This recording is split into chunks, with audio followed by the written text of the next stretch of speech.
Well, we're back after a near miss of an apocalypse yesterday with that eclipse. I really thought the gods were angry. I thought we were all going to die, but thankfully we made it through. Whew. So we're back with a live show. Thanks for watching. Coming up, we're going to tell you about, well, The View basically saying exactly what we just said. They do think the eclipse is the end of the world because, well, they're not very bright. Also, Charles Barkley and The Rock turning on Biden, sorta. But it's definitely a sign of the times on how the electorate is going right now, especially with the key voter base that Joe Biden can't lose. So we'll share that with you. And, Alexandria Ocasio-Cortez leading the charge because Russia is back, baby. And we're here for it. My name's Larry O'Connor. You can call me Larry. We took 4 days off. What's wrong with us? Yes, we're back. And thanks for watching live on Rumble right now, because it's noon Eastern, where we roll in Rumble every single day live. Thanks for joining us and join the chat there so y'all can interact with each other and with me throughout the show. Feeling good. Also, please subscribe to whatever platform you're watching on right now. And if you don't mind, just go ahead and give us a subscribe on our podcast as well. Even if you're not listening, who cares? Just up our numbers. Give us some stats, will you? Are we allowed to say that? I just said it. Yesterday on The View, they were very, very concerned about the moon passing between the Earth and the sun. It was obviously the sign of Armageddon, and they took it very seriously. People are having all sorts of conspiracies about the end of the world. And then I read online that the earthquake epicenter was actually at Bedminster in New Jersey. Right. Fun fact. So it originated with Trump. I know, right? I mean, I would love to give her the grace and charity and just goodwill to say that since she's laughing about that, she's just kidding. But sadly, I think we've watched way too many episodes of The View together over the last couple of months to make one pause and say, wait a minute, is she serious? Did Trump cause the earthquake too? Because that's sort of their mindset. But then Sonny Hostin goes full moron, and it's just a sight to behold. and I have to say, Karen Dupiche, our wonderful makeup artist, when the earthquake was happening, she put her coat on and she was like, Jesus is coming. I'm out. I'm out. I'm leaving. We've got a solar eclipse.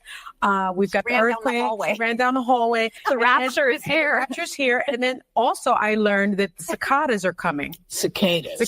Although I love for the first time in like No. 100 years. No. Two different. Well, this is what I read. There's two different kinds of cicadas. Yes, two different times are coming. The good cicadas and the bad. So for the first time in many, many years. No, every 17 years this happens. Well, that's not what I read, but maybe you know better. But in I a will way, say all those things together would maybe lead one to believe that either climate change exists, or something is returning. Earthquakes are not at the mercy of climate change. It's underground. It happens, and the eclipse. They've known about the eclipse coming because eclipses happen, and they actually can say when these things are going to happen. So all these folks who are saying, it's a sign from God. God doesn't give you warning. Okay? You think he gave people at the Tower of Babel warning? Oh, I'm about to jack y'all up? No. God does stuff, and then you figure, oh, that's probably because I just, it's no. But this is... So, what should we break down first? The theological principles of Whoopi Goldberg and her new understanding of biblical history and scriptures that God never gives any warnings. Whoopi, you should probably talk to your friends in Sodom and or Gomorrah about that, because I think that there may have been a warning or two. In fact, I think that God is replete with warnings throughout world history. But that's all right. Didn't he warn Adam and Eve? You guys can do whatever you want. This tree here, though, leave it alone. Don't touch this tree. There's a pretty clear warning. In fact, most of the time when we get in trouble with God, it's because we've completely disobeyed his warnings or commandments, some might call them.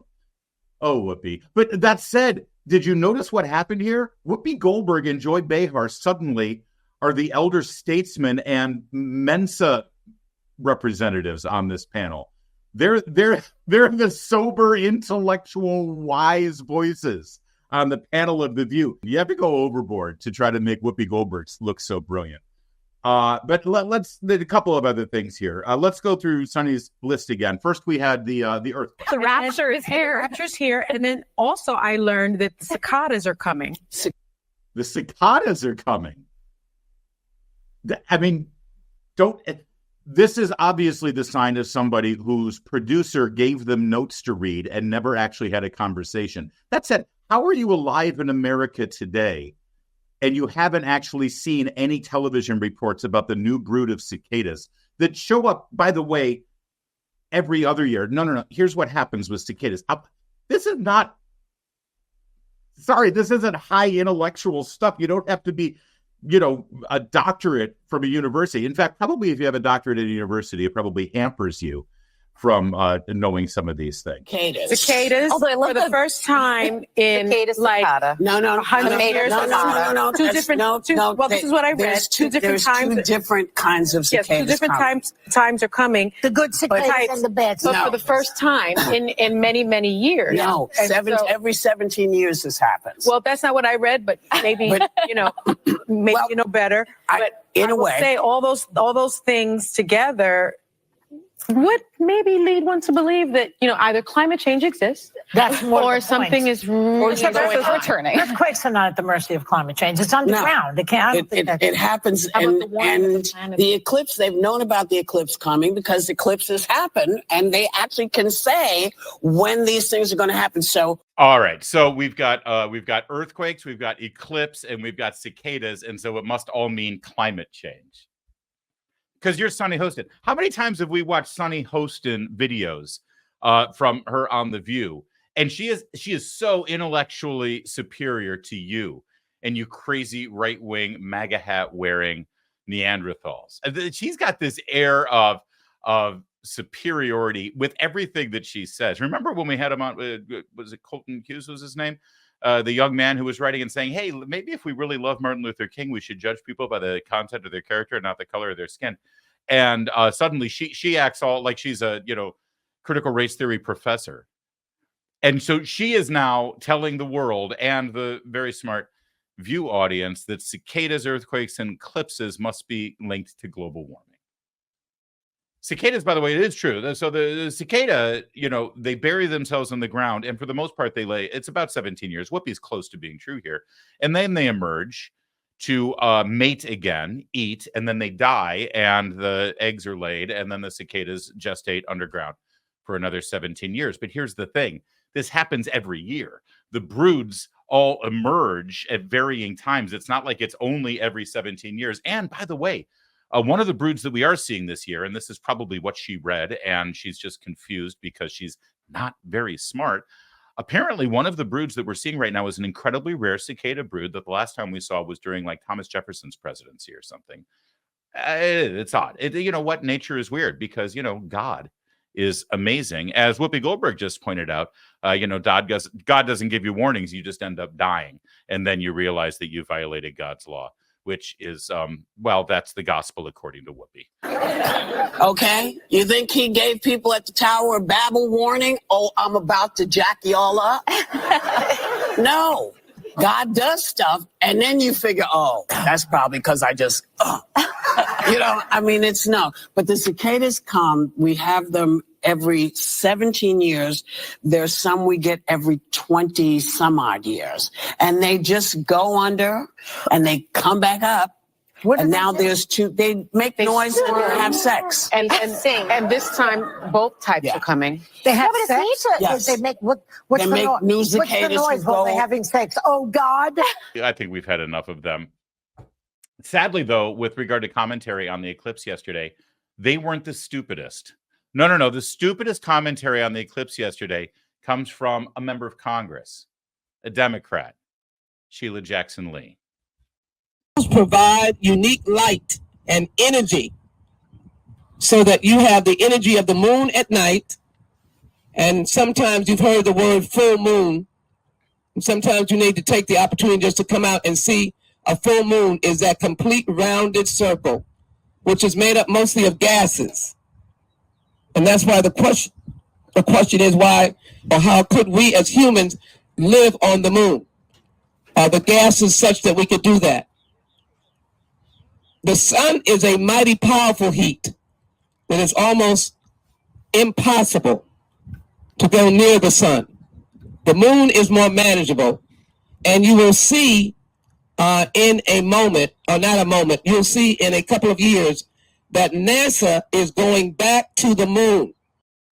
Is she? I think she's speaking at some sort of school, right? Isn't that the crest of a private academy of some kind? This is quite a lesson those kids are learning about how the moon is made mostly of gases, and the sun is too hot for us to come close to. And oh, by the way, NASA is going back to the moon. And you may be saying to yourself, oh, who cares? It's just a member of Congress. It's not like she's a doctor or a scientist or in any position of authority there. Well, you know, it turns out that Sheila Jackson Lee is the congressman representing the district where Mission Control in Houston, Texas is located. And until very recently, she was a member of the Science Committee and ranking member of the Space and Aeronautics Committee. That's why she was so excited to watch the solar eclipse yesterday. It was an I'm sorry, I don't want to like crap on everybody's parade about the eclipse, but you heard me describe it at the beginning of the show. Yesterday, the moon passed between the Earth and the sun, as it does every year or so. It just so happens that where you are on the planet, you don't always get to see the full effects of it. And this year, for the first time in 7 years, and the last time in 20 years, 20 years it'll take for this to happen again, rotate in such a way where we are in North America, we'll see a full view of this eclipse. There's going to be another eclipse, like a year and a half from now, and you'll be able to see it somewhere else on the planet. This is not, she's, as a former member of the Science Committee and former ranking member of the Space and Aeronautics Committee, this was an irreplaceable moment. Why? Honestly, I'm sorry. Why? I'm so bored with this. This isn't actually a scientific phenomenon. If anything, it's a mathematical geometric equation that we've known about and charted and figured out and predicted since like the Greek civilization. Why does everyone go nuts about this? But they did, because they've got a very warped understanding of what science really is. And here's another example. One of our really, really smart people. He's super smart. He's way smarter than you. You're dumb if you don't agree with Matthew Dowd about things. And he's quite sure how bad climate change is right now. We don't have any choice in the matter because the globe is at stake. And it's the planet by which we draw sustenance and live on, and our children live on. So we have no choice in this. To me, this is a fundamental thing, and you're exactly right. There's not equal blame, and there's not both sides on anything close to this issue, which actually both sides stuff has hurt us in getting anything done. There's one side that has listened to science and one side that hasn't. And I think this issue of climate change, which in my view is the greatest global threat, and we're about to have more deaths in a year in the globe because of climate change than all of the world wars in the last 100 years combined. We're about to face a time when we have more deaths because of climate change. But fundamentally, the problem is Republicans don't believe in the common good. That's affected their COVID response. That affects their response to the guns. That affects their response to everything.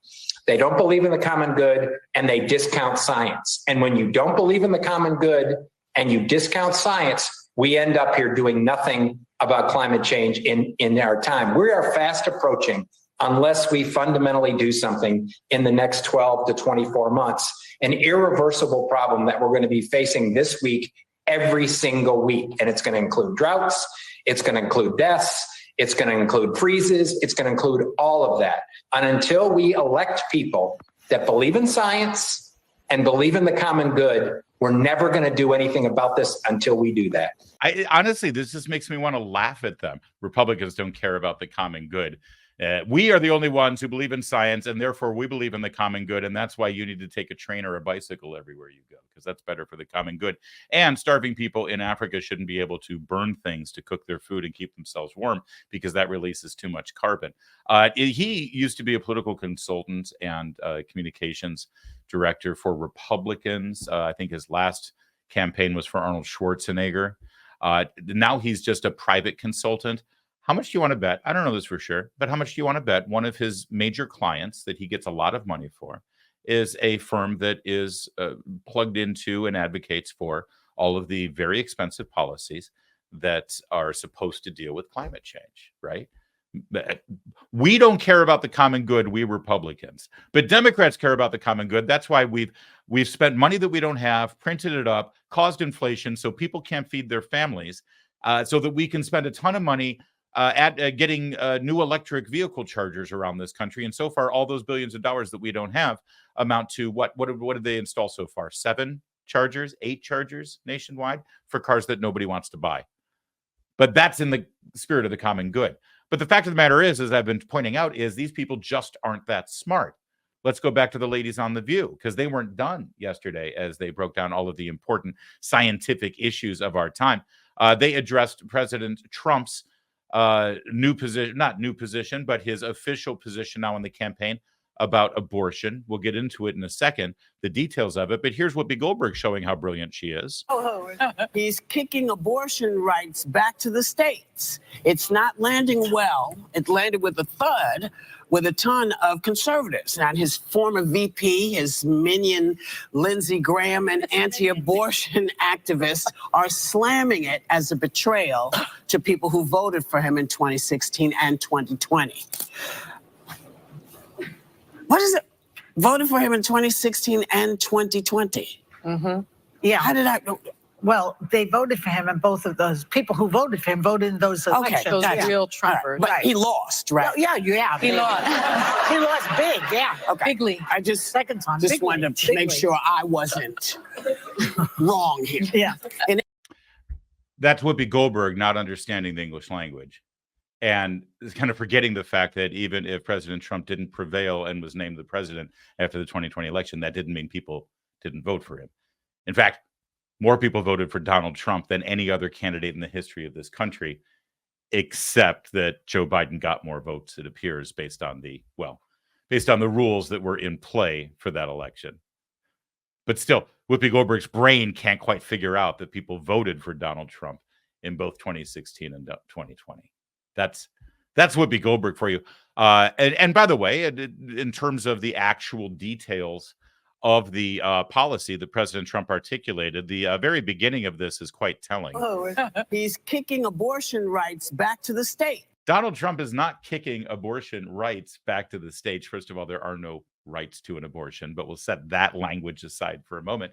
The issue of the legalization of or criminalization of abortion has not been kicked back to the states by Donald Trump, who, by the way, just so you know, has actually no political position right now and has no power or any constitutional authority to kick anything anywhere. But I hate to break it to you, Whoopi Goldberg, but Roe v. Wade being overturned is what kicked the issue back to the states, not Donald Trump. Donald Trump has just announced that he is going to not take a position on pushing for a federal law because he believes that without Roe v. Wade, the issue is right where it needs to be, in the hands of the people with their most immediate direct representation at the state level. Now, what's shocking here is that it's not just Whoopi Goldberg over at The View that doesn't quite understand this. Here's how CBS News announced the policy yesterday. Former President Donald Trump has offered conflicting stances on abortion. Oh, good. Conflicting stances. Okay, let's see what's stance A versus stance B, because apparently they're going to conflict. Number one, boasting about his involvement in overturning Roe v. Wade. True. While recently refraining from endorsing a federal abortion ban and saying that the matter should be determined by individual states. Oh, well, those two things don't conflict at all. In fact, it's exactly the same thing. By overturning Roe v. Wade, and saying Roe v. Wade needs to be overturned, you have literally sent the issue back for each individual state to determine. So they're saying the exact same thing. There's no conflict there at all. In fact, it was Lindsey Graham who was probably the most conflicted person, who wanted to get rid of Roe v. Wade, which again, by definition, sends the issue back to the states. And then during 2022, in his infinite wisdom, while everyone was grappling with it, he decided to make literally a federal issue out of it, proposing a federal ban at 15 weeks. So that means every single person running for Congress in 2022 had to take a position on a federal law. And if they were running for Congress in a district that was unfriendly to the idea of banning abortion, they would have lost. Thanks so much, Lindsey Graham. Whoopi Goldberg wasn't done with her brilliant analysis, though, of the abortion issue. And boy, oh boy, do I love it when Whoopi Goldberg brings God into the equation. Here she is. No one is obligated to have an abortion. So you never have to have one. And I hope no one ever has to have one. But if you find yourself in a position where you have to, I want to make sure, and I'm way past having kids. I want to make sure, yes, way past. I want to make sure that if you decide this is what you need to do, I'm going to get behind you because I don't know your life. And if you say this is what you need, that's what I'm going to do. Really, we'll get to the God part in a minute, but here's the thing about the abortion issue. No matter where you stand on whether there should be a federal law or not, whether you're an incrementalist or an abolitionist, President Trump made a political decision yesterday, and I can understand the logic behind that political decision.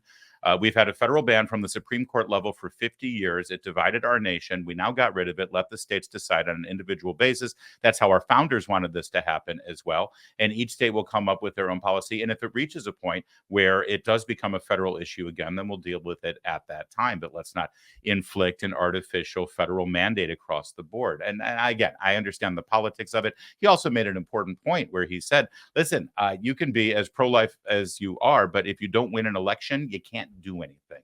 And to accomplish things, you have to win an election. And his position is politically where we are right now. This is the position that's going to help us win an election. So then we can get even more done. You can agree with that or disagree with it, but it's an understandable political position, right? But what Whoopi Goldberg just said is actually quite fascinating because she just said that she hopes no one would have to have an abortion. And I would say to Whoopi Goldberg, why? Why? What's wrong with having an abortion? I need you to explain why this is such a horrible, tragic thing, right? Why would you not want someone to have an abortion? Why do you not want someone to need to have an abortion? And of course, the only answer to that question is because abortion ends a human life. Because it does, in fact, end a human life. In fact, we're not debating about when life begins anymore. We know that. The science and logic is there for everyone to see. No, the only question that we have as a community, as a culture, as a nation, as a political body is what stage of human life deserves protections and what level of protections does that stage of human life deserve those protections? That's it. That's what we know. And well, Whoopi Goldberg sort of gave away the store there. But the second part of her question is also very interesting, where she just said, if you decide you have to have an abortion, I'm going to support you. She said, I'm going to support you because I don't know your situation. Well, that's stupid. That's incredibly ignorant, in fact. I would only support somebody making a decision like this. I would probably never support them, but I would at least want to know what the situation is, because I would ask my friend Whoopi Goldberg, who is now putting herself in a position to have her theological and intellectual and moral stances questioned and challenged, since she's sitting there literally instructing all of us about what we should do. I would say, well, if there's a married couple and they are Christian and conservative, and they find out through genetic testing that their baby will probably be gay, and they don't want to bring a gay baby into the world, and so they get an abortion, would you support that, Whoopi? And I would love to hear her answer. Wouldn't you? Oh, but she wasn't done with her moral lecturing. 50 weeks, 75,000 weeks, whatever, how many weeks, it's nobody's business. It's you, your doctor, and God. That's who you have to be conversational to. And it's not mentioned in the Big Ten. I'm just going to say. No. In the Big Ten, it is not mentioned. The commandments? Yeah. Mm-hmm. Because I figured God was pretty clear. Here's the stuff that'll make your life better on earth. Here's the thing. Don't lie, because you don't want people lying to you. Don't mess with somebody's wife, because you're going to be mad if they're messing with yours. Just, common sense stuff. Say, thou shalt not kill. They believe that. Yes, well, here's the thing. I think thou shalt not kill cannot be used as the block, because we allow wars all the time. Yes, we do. The Crusades We allow the death were penalty. about all these things. We allow guns. Yes. So there is some conversation to be had here. So you can either thou shalt not kill for everybody. Yes. And everything. And everything. So there's Whoopi Goldberg explaining the 10 Commandments, the Big 10 to you. And it's just God's little guidelines on how to make your life better. God, who is she reading? She's watching too much Oprah is the problem. I think her audience is too. And listen, we can't say thou shalt not kill applies to abortion because we have wars after all, which again, I would ask my friend Sunny Hostin, who's way more smarter than me since she thinks eclipses are caused by global warming, and my good friend Whoopi Goldberg, who knows more about God than I'm ever going to understand. Does that mean that the people who were fighting Hitler were morally wrong? Is that what that means? If it's against the 10 Commandments to kill in every part, because well, we have wars. Yes, we do. Yes, we do. So when you were trying to stop the Nazis, were you morally wrong? Was the morally right position, the faith-based position, to just sit down and let the Nazis roll their tanks over all of the planet and kill everyone of Jewish heritage? Was that the moral? Is that what God would have wanted? In fact, by the way, God, since you keep invoking him, Whoopi, the same God that wrote those 10 Commandments also has a lot in the Bible about wars and about defeating the enemies of Israel. Have you been able to square that circle at all? Because until you can, and by the way, the circle can be squared very nicely and very easily if you have any level of theological or scriptural understanding, which none of these women seem to have. You can square it very easily, but until you do, maybe you should just keep my God's name out your mouth. I got to stop using that line. I do it way too often. One little quick coda here as we wrap up on the ladies of The View and President Trump's position on abortion that he announced yesterday for his campaign, and everybody's hair is setting on fire because of it. It's fair to walk down memory lane here. Our friend Maze on Twitter is always good at finding videos of Joe Biden from back in the day. This is 2006, 18 years ago, 2 years before Barack Obama put him on the ticket to be vice president of the United States. Here was his position on abortion back then. I do not view abortion as a choice and a right. I think it's always a tragedy. And I think that it should be rare and safe. And I think we should be focusing on how to limit the number of abortions. And they ought to be able to have a common ground and consensus as to do that. I think the vast majority of the American people think that can be done. But unfortunately, we're put in a position you either eliminate abortions under all circumstance or it's, quote, abortion on demand. The fact of the matter is I've never known of a woman having an abortion and say, by the way, I feel like having an abortion. It's always a tragic decision made, always.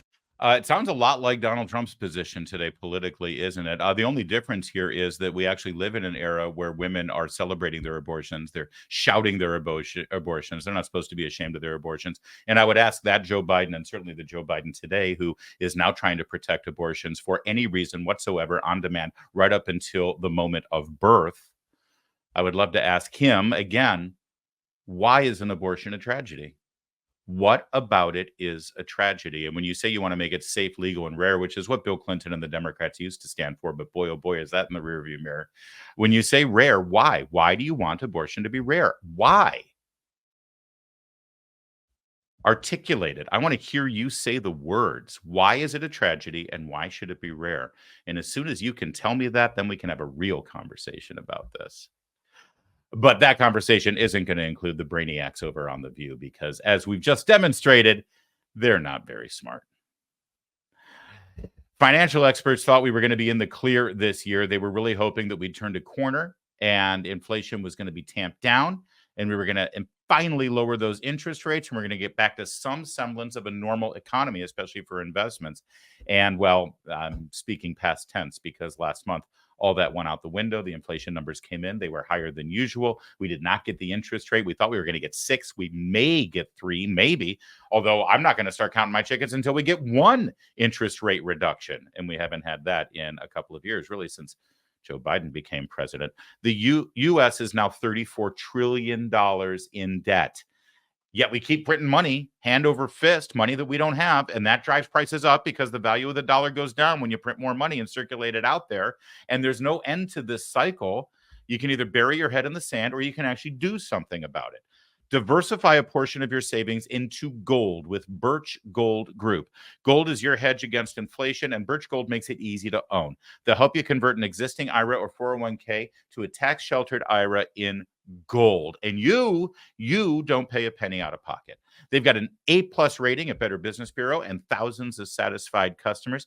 You can trust Birch Gold too. So text Larry to 989898. Get your free info kit on gold. Then talk to a precious metals specialist on how to protect your savings from persistent inflation with gold. Once again, text Larry to 989898 right now.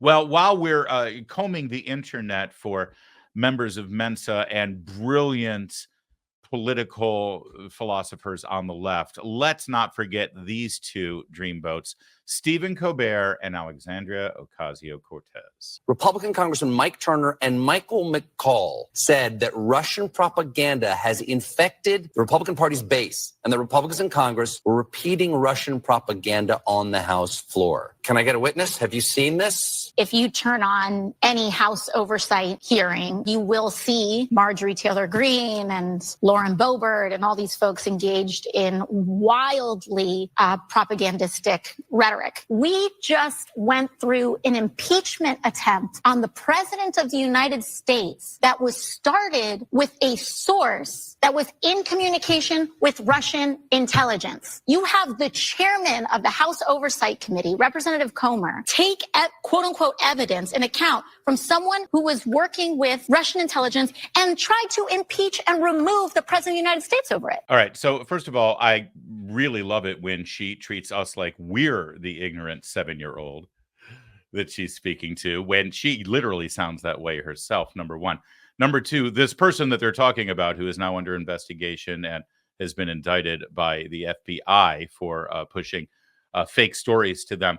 He was working not just for Russian intelligence, it appears, although that evidence is still coming out. He was also working for the FBI. All of the outrage that she has about this person, Durchenko, I think his last name is, who said that he had evidence that Biden was offered a bribe from Ukraine. He was working for the FBI for the last 10 years. Where's her outrage that this person was a paid informant for the FBI? In fact, he, along with many others, were all part of the Russian collusion hoax that she bought into. So, spare me your fake outrage over the fact that a president would be impeached, an impeachment attempt over Russian propaganda. What did you call the entire special counsel investigation into Donald Trump that was based on a lie? That was based on the Steele dossier, but notice she doesn't get upset about that. The entire Steele dossier was a lie, and our entire Justice Department, FBI, and then a special prosecutor was involved with it and handed over to her friends, Eric Swalwell and Adam Schiff. And listen, I'm only saying that I know you know this, and frankly, I know Alexandria Ocasio-Cortez knows this. Where was Stephen Colbert saying, listen, now, if you're going to get upset about this Russian thing, what about the other Russian thing? I think there's another Russian thing. If anybody is in the media right now when they're interviewing a Democrat and the Democrat starts screaming about Russia, Russia, Russia, shouldn't they just put a pause button there right on the desk, hit the pause button and say, I'll let you talk about Russia in a minute, but you were here a few years ago talking about Russia when it came to Trump, and where'd that go? So, let's not get carried away again. But guess what? They're all getting carried away again. That's right. It's Russia, Russia, Russia all over again because it's an election year. It's 2024. They can't sit up there and tell you how great the economy is and how great Biden is and how great our border is and how great crime is and how great national security is and wars in the Middle East and wars in Europe. And no, they can't do any of that. So all they're going to be able to do is say Russia, Russia, Russia, and Trump is in bed with the Russians, and it's all Russia propaganda, and it's all Russian disinformation. And well, here we go. In fact, she's not done. There's more. Or did they know that this was connected to the Russians? Or did they not figure that out because they hadn't translated from the Cyrillic? That, I think, is a very excellent question for Chairman Comer. Because when they hauled us all into the SCIF, which is a confidential space to look at this, we were looking at this document and it's like, is this for real right now? They proceeded. And so what they felt was in good faith or bad faith, I don't know. I do think that it is immensely serious that something got to this extent and got this far and has been platformed to the extent that it has. And thankfully, under Ranking Member Jamie Raskin, we were able to stop them in their tracks as well. So I love it when she throws words together thinking that she's smart and they actually don't make any sense. This was a great, earlier she used the word propagandistic, which technically is a word, but it's not used by anybody on the planet. Propagandistic. And now follow this thought. Listen to the words she throws together, because I think that she like speaks in memes. And so she knows words and she like starts talking into a sentence and then she can't get out of it. So she just keeps throwing other meme words that she's heard until she finally finds her way to a period at the end of the thought. Listen. They proceeded. And so what they felt was in good faith or bad faith, I don't know. But I do think that it is immensely serious that something got to this extent and got. It's immensely serious that something got to this extent. I want you to break that sentence down for me. Oh, no, I interrupted her. I'm sure she's going to complete the thought. Got this far and has been platformed to the extent that it has. And got this far and has been platformed to the extent that it has. But we don't expect much from her. I mean, you know, she's Alexandria Ocasio-Cortez. She's a meme in her own right. She's a social media star who happens to be a member of Congress. How about we check in with the old hands over there? You know, the wise elder statesman. Nancy Pelosi also hitting the Russian gong for everybody to hear. So who benefits from it? Donald Trump. Who benefits from Donald Trump? Putin. There's, in my view, a connection there. So Sorry. I just wanted to see if she had anything more to say. There you go. It's all about Putin. It's all about Russia again, because this is all they have. Joe Rogan actually sees right. I want Joe Rogan to conduct these interviews. Isn't it amazing? Joe Rogan, you know, an actor, a stand-up comedian, you know, and he's got a podcast, and he knows more about what's been going on with the left pushing this Russian collusion crap for the last 6 years than Stephen Colbert or anybody on that panel at MSNBC. Nobody at MSNBC could say, wait a second, Speaker Pelosi, the Russia thing, really? Are we going there again? Of course they are. But Joe Rogan knows better. Who should be in a position of leadership wants that. And most of these people that could be effective in a position of leadership because they've led things before, whether it's businesses or what have you, they just don't want to have anything to do with it. It's just a horrible attack on your character. Mm-hmm. They don't play fair. They lie. They'll get people to say things that aren't true. They'll concoct stories. They'll put things out there with the aid of the intelligence community, like the Russia collusion agenda, like that thing. And then they get all the media that's on the left on board, and then they just repeat this mantra over and over: Russia collusion, Russia collusion, you know, yeah. And then they'll pretend that they didn't say that he never won the election. Right. They pretend that they didn't question the election. They'll pretend that Hillary Clinton didn't do multiple speeches where she said that the election was stolen. Yeah. He's not a legitimate president. Russia stole the election with no evidence. Yeah. But when he questions the election, it's a threat to democracy. Right. It's just so convenient. And we live in this bizarre news cycle where there's information is coming at you so fast, you kind of forget about what the thing you were mad about 2 days ago that could affect the rest of the country for decades. Right. And you're just on to the next. Well, the good news is that we don't forget, and we keep reminding you when we stay on the same page here. And the other good news is that I think most Americans are with Joe Rogan. They can see through it. Thanks to new media. Thanks for streaming shows like his and this one and your other favorites. And we are staying on the same page with this stuff. It doesn't work anymore. It works with their base. It works with the people who are still watching Stephen Colbert and still watch Morning Joe and still watch everything else on MSNBC and give a crap about what those people had to say. But guess what? They're all the same people. It doesn't affect real people. It doesn't affect, honestly, the people who make a difference right now in this country. But if you actually cherish the free press, if you cherish the First Amendment, if you cherish the free flow of news and information while we have it, you may wonder to yourself, how did we get here? How did we get to a place where Joe Rogan on his podcast actually can see all of this and actually speaks to it and calls out the crap easily and effortlessly? But you know, somebody that's platformed at CBS News or at The View, ABC News. You know, The View is an ABC News show, not ABC Entertainment. or at MSNBC or what have you, that those journalists just go along with the whole game and let AOC or Nancy Pelosi or whoever, Adam Schiff, whoever's sitting on their panel, just go ahead and keep the lie going. And if you're wondering that, and if you're wondering how we got here and how we might be able to salvage our media and bring journalism back into the equation, well, you're going to want to see this. Barry Weiss, who is an apostate journalist who left the New York Times because of their obsession over Russian collusion and other issues that were happening in that newsroom. She has started a place called the Free Press, which has other journalists who are actually trying to get to the bottom of truth and push back on the dogma of the left. And they have an exclusive interview with someone who currently is working at National Public Radio, NPR, a liberal news outlet, which, by the way, is funded by you with your tax dollars. He's been there for a couple of decades.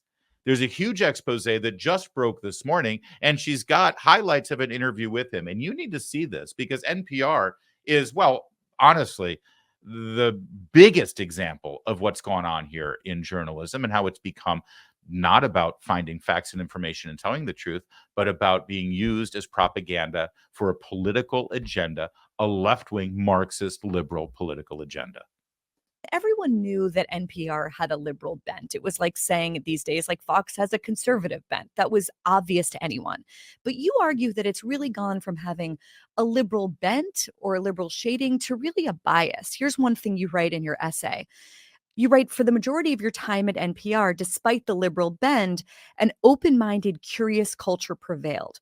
We were nerdy, but not knee-jerk, activists, or scolding. Ori, when did that start to change? When did the thing that everyone sort of recognized as sort of a liberal bias start to shift into something harder than that, into what you call a knee-jerk, activist, and even scolding quality? Well, I think it was cumulative. I don't think it was one event. I mean, I think part of it was Trump's election. You know, I think like every newsroom, every legacy media newsroom, we were shocked, disturbed, distraught, really troubled. We assumed Hillary Clinton was going to win, and she didn't. And it was really an unsettling experience. But I also think, to me, it revealed that we didn't really understand a lot of what was going on in America, that we were out of touch. But I think also we kind of locked down after a while. I think after a while we started covering Trump in a way that like a lot of legacy news organizations, that we were trying to damage his presidency, to even find anything we could to harm him. And I think what we latched on to was Russia collusion, like a lot of news organizations, which was, as I write, sort of catnip, although it was just rumors and a lot of it based on pretty shoddy documents or evidence. It wasn't really solid, but I think it was compelling. And for us, you know, I think a lot of newspapers, you know, use documents or anonymous sources. We really latched on to Adam Schiff. He was like our muse to the Trump collusion story. We had him on constantly, a lot. I think I counted 25 times. You know, and in most of those conversations, he sort of alluded to evidence he may have had, or sort of teased out, yeah, Russia, you know, he was colluding, or the campaign was colluding with Russia. And then the Mueller report came out and no collusion. And, you know, I think we sort of learned to sort of, the story kind of disappeared. But to me, that was like a time for like, what went wrong? Why did we miss this? Like, you know, despite our feelings about Trump, this is a story we should have sort of treated differently. Yeah, great stuff. And it's a good podcast. And the article is fantastic. I've already read it and it's great. And this guy is not going to be working there much longer, I assure you. But the only quarrel that I would have with him is it didn't start with Trump. Okay. Yes, you admit that you had a left-wing liberal bent. You've been doing this. In fact, you did this during the campaign against Trump, too. Y'all at NPR have been doing this, honestly, since Reagan, but certainly since Bush and since really every Republican politician or president that I've known. I will tell you this, though, because he says, well, this is where it really came on steroids. This when it got really bad. No, let me just dare to pontificate a little bit and give my own observation to all of this. It's easy to point to when a organization's bias is shown in how they report against someone they don't like. It's easy for him to pinpoint this and find, it started with Trump. But if I may, it really started like the real abandonment of objectivity, the abandonment of any kind of journalistic rules and standards actually started 8 years before. It's easier to find when you can see how people report against a politician or a person that they don't like. It's a lot harder to see it when they're reporting on a person that they love, admire, and worship. It happened with Obama because they abandoned all critical lenses. They abandoned all challenges. They abandoned every single idea that journalists are supposed to speak truth to power and challenge the powers that be because he was their guy. And they loved him and they adored him and they worshiped him. And even if they were concerned about something that he did, or if they were challenged it and they said, well, he's lying about that, this whole Obamacare thing, when he said we could keep our doctor and it turns out we can't keep our doctor, they had to know about that. And it doesn't matter because he lied and this is terrible and it's awful. They threw any kind of journalistic ethics and standards out the window with Barack Obama because they loved him, and they thought that if they did challenge him, if they did call him out on his lies, if they did call him out like they would any other politician, they were terrified that either outside in the general public or even worse in their own newsroom, they'd be accused of racism. George Will, political commentator, once said about racism in America that when Brooks Robinson was hired to be the first black manager in Major League Baseball, that didn't prove that there was no racism in baseball anymore. Hiring the first black baseball manager doesn't prove you're not racist. It's firing the first black manager in baseball. That proves that you're not racist. And NPR, they couldn't go there. And that's really where it started. Now, I'd love to turn for a moment to the world of sports, if I could, and the ever-growing intersection between sports and politics, because if you're in sports, you've got strong opinions about politics, and you're compelled to comment on politics. And now, since everybody and their brother have a podcast, ours is available, by the way, on Spotify or Apple or YouTube or wherever you like to listen to your favorite podcast. Just subscribe and download as soon as you can. We would really appreciate it. That's the audio version. The video version of our podcast, of course, you're watching right now, too, and we appreciate it. Anyway, since everybody and their brother has a podcast, or every other one and their brother has to show up on a podcast, well, it means that sports figures are ever increasingly compelled to comment on politics. Charles Barkley appeared on Stephen A. Smith's podcast, and, well, the subject of current affairs and political issues came up. And you see the streets. You see the streets in New York. 3 weeks ago on TV, they had these migrants. First of all, the border is a joke. The border is a joke. Yeah. Well, they had these migrants, they call them, had just bust up in New York. They got them on camera kicking and beating like cops. They beat up these two cops. Beating up two cops, beating up two police officers. But they were in the subway station. They were out of jail in 24 hours, and the next day. Actually, it was the same day, Charles. But but 2 days later, they called them robbing Macy's. I like, wow. First of all, they beat up cops. How are you out of jail in 24 hours? And then clearly, 2 days later, they're robbing Macy's. Anybody, whether you're a Democrat, Republican, a dog, a cat, or a puppy, you know that's wrong. Period. But it's woke culture. But with woke culture and everything else that's been going on, you've got folks on the left that have endorsed a more lenient legal system, and obviously folks on the right going crazy about it and calling for law and order. Who do you side with, considering our iniquitous history, what's going on today, and who the candidates are in terms of Biden and Trump, in all likelihood, running for office? What do you do, Charles? Who do you vote for? All right.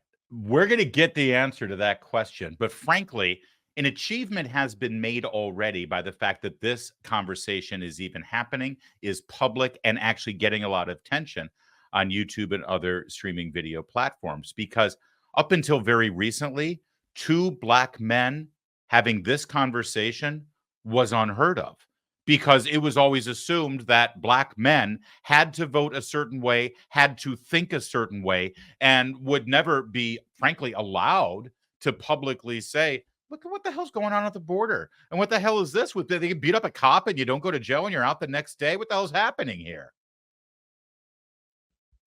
And Stephen A. Smith calling it woke culture gone mad. You realize this, right?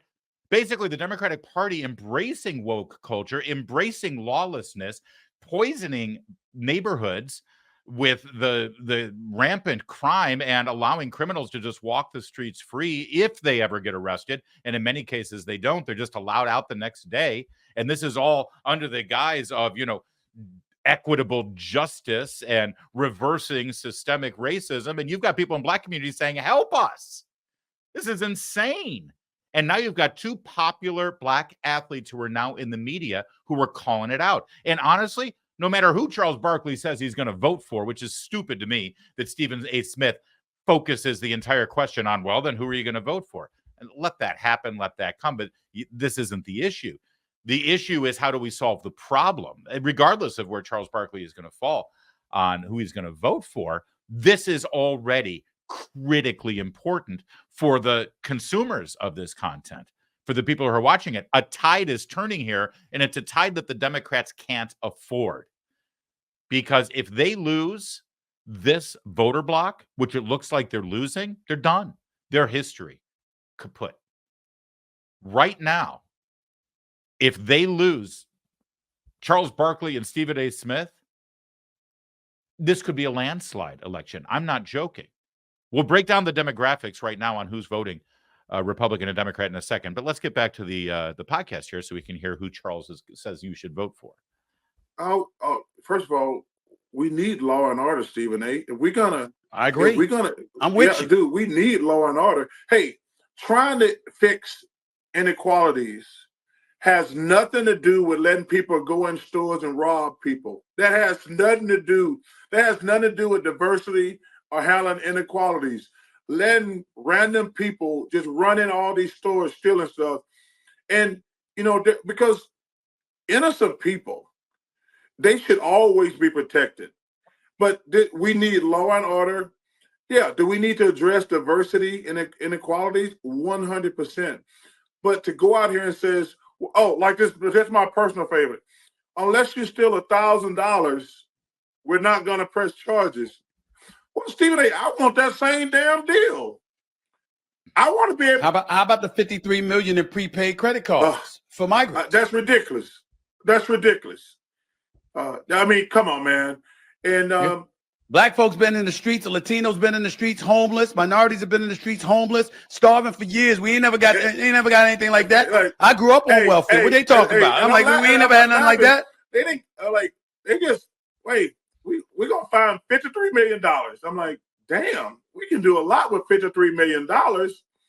I mean, but man, that's why I say this whole thing is broken, and we need some adults to come and say, hey, listen, I understand some things, but yeah, we're not gonna let everybody run wild and do what the hell they want to do. I mean, because that's just not right. I mean, it's just not right, and it's just not fair. I need to point this out just in case you missed it. Did you notice how Mr. Barkley, the round mound of rebound, never answered the question? So who you vote for? You know who the candidates are. You want to fix this. Who are you going to vote for? It's a pretty good pivot, but he just went right back to talking about how everything's busted and broken and something's got to change. Now, I don't know who Charles Barkley is going to vote for. Honestly, I don't care who Charles Barkley is going to vote for. And maybe he has to publicly say he's going to vote a certain way just to maintain his relationship with the company that employs him. Honestly, it's irrelevant. But if the conversation continues like that within the Black community, especially with Black men, about how they're not getting anything. You getting all these credit cards to these migrants who are in this country illegally, and we get nothing after everything we've been through and everything we're doing. And it's the Democrats who are doing it. They know very full well who's making these decisions and who's screwing them. It's great that he didn't say who you should vote for, because the question answers itself. You watch that segment, you know exactly what needs to happen. Now, I mentioned we're going to talk about the demographics, and it's important. Right now in this country, if you are a Now, let's take race out of the equation for a minute. If you are a single man, you are voting Republican. If you are a married man, you are voting Republican. If you are a married woman, you are voting Republican. And if you're a single woman, you are voting overwhelmingly for Democrats. That's how the gender breakdown happens, especially between married and unmarried individuals. Now, the majority of Black men are still voting Democrat, but it used to be like 90% to 10%. And now the polls are trending more like 60-40 in favor of the Democrats. And with Latino men right now, it's actually overwhelmingly moved the other way. And the majority of Latino men are voting Republican. This is a huge cultural, racial, demographic shift right now. And conversations like this, they make a difference. I know a lot of people say, I don't care what a sports figure is saying and what they're voting. Well, actually, people do in this country care about that. You can't bury your head about it. And in fact, Joe Biden suffered another hit Monday morning specific to a high-profile African-American athlete and movie star who said he's done with Biden, Dwayne "The Rock" Johnson. You made that endorsement in 2020. Are you happy with the state of America? Am I happy with the state of America right now? Well, that answer is no. Do I believe we're going to get better? I believe in that. I'm an optimistic guy, and I believe we can get better. The endorsement that I made years ago with Biden was one I thought was the best decision for me at that time. And I thought back then, when we talk about, hey, I'm in this position where I have some influence, and it's my job then. I felt like that then. It's my job now to exercise my influence and share with this. This is who I'm going to endorse. Am I going to do that again this year? That answer is no. You made that. So he's not going to endorse anybody. He's not happy with the way the country is going. And that basically, well, that again answers the question. He doesn't want to be on Oprah's bad side, so he can't say, vote for Trump. But 4 years ago, I endorsed Biden. I thought it was important for me to say that and do that. I'm not happy with where our country is right now, and I'm not going to endorse Biden this time. Okay.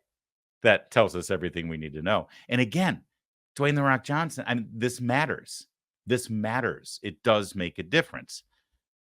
One other quick thing, though, by the way, I just want to share. I hate to take issue with Charles Barkley, but during that interview with Stephen A. Smith, he says that the border is a joke. And I don't know. We just got this image from the border yesterday where a Border Patrol officer was enjoying the solar eclipse with 3 illegal aliens. And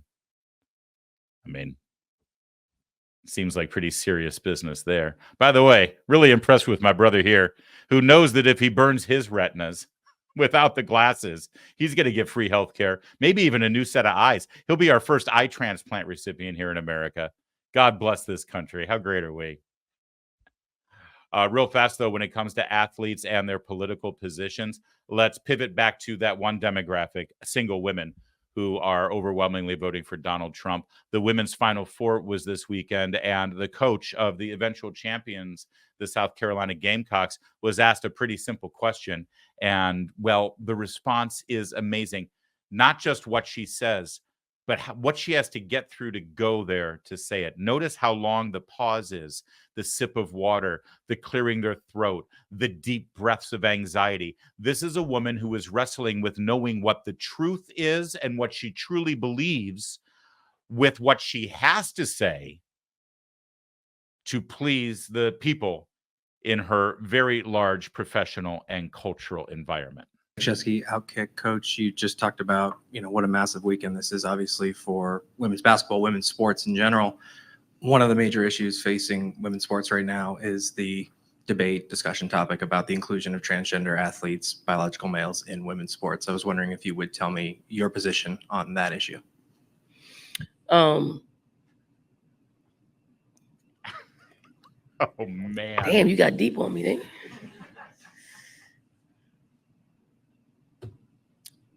I'm under the opinion of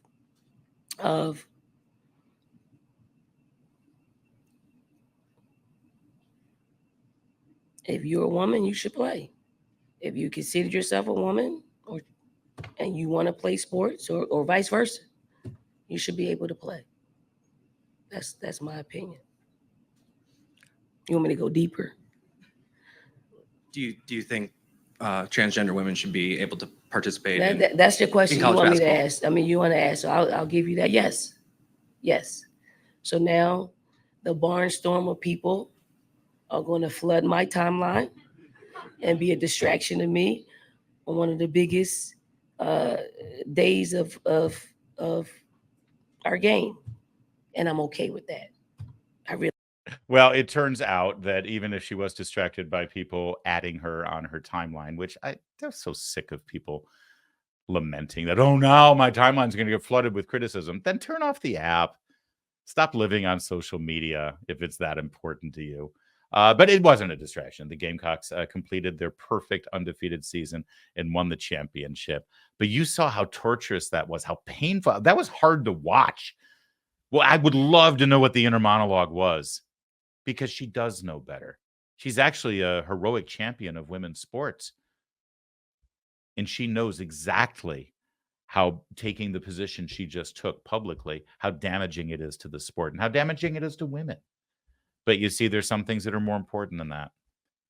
Riley Gaines, a champion protecting women's rights, especially women in sports, she commented on this and said, major props to South Carolina and that team going 38-0, virtually unheard of. But I can't help but be bummed for those girls, knowing Dawn Staley would trade any one of them for a mediocre boy with an identity crisis. And you see, that's exactly what Dawn Staley communicated there, because we know for a fact that the top high school boys basketball team could easily defeat her college champions and probably could easily defeat a professional women's basketball team. We know this because our friend Clay Travis actually has offered $1 million bet to the WNBA that states just that. He gets to choose a state champion boys basketball team from high school versus the champion of the WNBA. $1 million. A lot of money. WNBA could use it, I promise. And they haven't taken him up on the bet. The fact of the matter is, when you let mediocre men players play in college women's basketball, the mediocre boys will immediately start shattering all the records. Most high school teams now at the top level have a player who can dunk. It's rare to have a WNBA player who can dunk. I mean, just figure it out, man. By the way, Dawn Staley, who obviously is fine venturing into political conversations, who's very concerned about her timeline on social media, she responded to Riley Gaines's comment, sort of. I mean, kind of. I mean, not at all. Doesn't want to hear anything about it. Doesn't want to hear anything Riley Gaines has to say. Doesn't want to hear any criticism. Doesn't want to hear any, what's the word I'm looking for? Truth. That's it for today. Thanks for watching. Thanks for sharing our videos. And do that a lot, by the way. If you're on Facebook or X or Instagram or Reddit or wherever you like to chill out and share information, just copy and paste the link to the video that you're watching today and the ones that you liked the most. Later on, we're going to have all of the individual segments broken out and put out there, and we hope you enjoy them. In the meantime, we'll be back tomorrow. My name is Larry O'Connor. Please call me Larry.